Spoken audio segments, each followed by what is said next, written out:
Hello my dear friends, आज के इस वीडियो में हम देखेंगे एनआरआई इंश्योरेंस किसे कहते हैं और एनआरआई बिजनेस के थ्रू इंश्योरेंस कौन परचेस कर सकता है। सबसे पहले देखते हैं एनआरआई कहते किसे हैं। एनआरआई का लॉन्ग फॉर्म होता है नॉन रेसिडेंट इंडियंस। एनआरआई को इंश्योरेंस देने के दो प्रकार होते हैं, या तो एडवाइजर जो इंडिया में है वो एनआरआई पर्सन जिस देश में है वहां पर जाकर मेडिकल एंड डॉक्यूमेंटेशन की सारी फॉर्मेलिटीज पूरे कर सकता है, और टाइप 2 जहां पर वो एनआरआई यदि इंडिया आने की प्लानिंग कर रहा है तो जिस 15 दिन या 1 महीने के लिए वो इंडिया में यहाँ पे वास्तव्य के लिए आ रहे हैं उस पीरियड में मेडिकल की और डॉक्यूमेंटेशन की सारी फॉर्मेलिटी इंडिया में होगी और उनका पॉलिसी इश्यू कर दिया जाएगा। एनआरआई बिजनेस के लिए इंश्योरेंस कंपनीज ने सारे देशों को 5 ग्रुप में डिवाइड कर लिया है। ग्रुप 1 जहां पर 10 लाख रुपए तक का इंश्योरेंस किया जा सकता है। ग्रुप 2 जहां पर 20 लाख रुपए तक का इंश्योरेंस किया जा सकता है। ग्रुप 3 जहां पर 1.5 करोड़ रुपए तक का इंश्योरेंस किया जा सकता है। ग्रुप 4 जहां पर 2.5 करोड़ रुपए तक का इंश्योरेंस किया जा सकता है। और ग्रुप 5 जहां पर सम एश्योर्ड का कोई भी रिस्ट्रिक्शंस नहीं है, मतलब कितने भी सम एश्योर्ड की पॉलिसी ली जा सकती है। एनआरआई पर्सन अपनी फैमिली और अपने रिलेटिव्स को छोड़कर आउट ऑफ इंडिया रहते हैं। वो जो फॉरेन में होते हैं इंडिया के मुकाबले उनकी इनकम वहां पर 3 गुना होती है, लेकिन इनकम टैक्स फ्री होने के कारण उनके पास कोई भी फाइनेंशियल एडवाइजर या सीए नहीं होता है।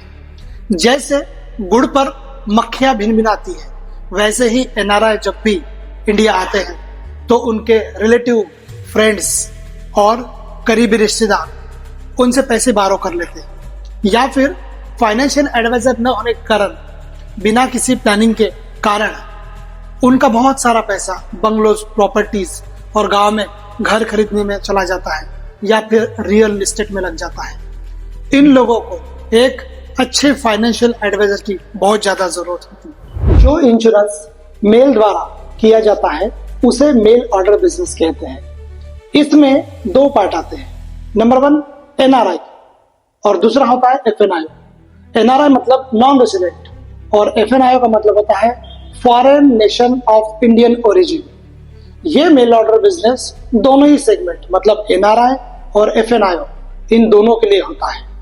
एफएनआईओ का मतलब होता है कि जो व्यक्ति फॉरेन कंट्रीज में है बट उनका जो ओरिजिन है वो इंडियन है, उसे एफएनआईओ कहता है। मेल ऑर्डर बिजनेस के 2 तरीके होते हैं। नंबर 1 या तो एडवाइजर उस कंट्री को विजिट करे जहां पर प्रपोजल रहता है और लगने वाले सारे मेडिकल्स वो वहां पर कर सकते हैं और डॉक्यूमेंटेशन कर सकते हैं। यह हुआ पहला तरीका जहां पर एडवाइजर विदेश में फॉरेन में जाकर फॉर्मेलिटीज पूरी करता है। और तरीका होता है mail order business.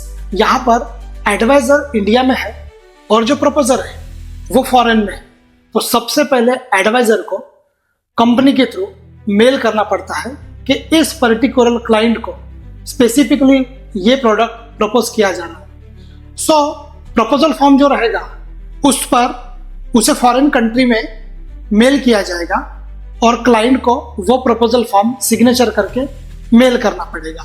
Indian embassy की विटनेस लगेगी या Indian diplomatic representative, notary public या जस्टिस ऑफ पीस या फिर मेडिकल एग्जामिनर या क्लाइंट जिस कंपनी में काम करता है वहां के एम्प्लॉयर का विटनेस लगेगा, क्योंकि एडवाइजर इंडिया में एंड क्लाइंट फॉरेन में है।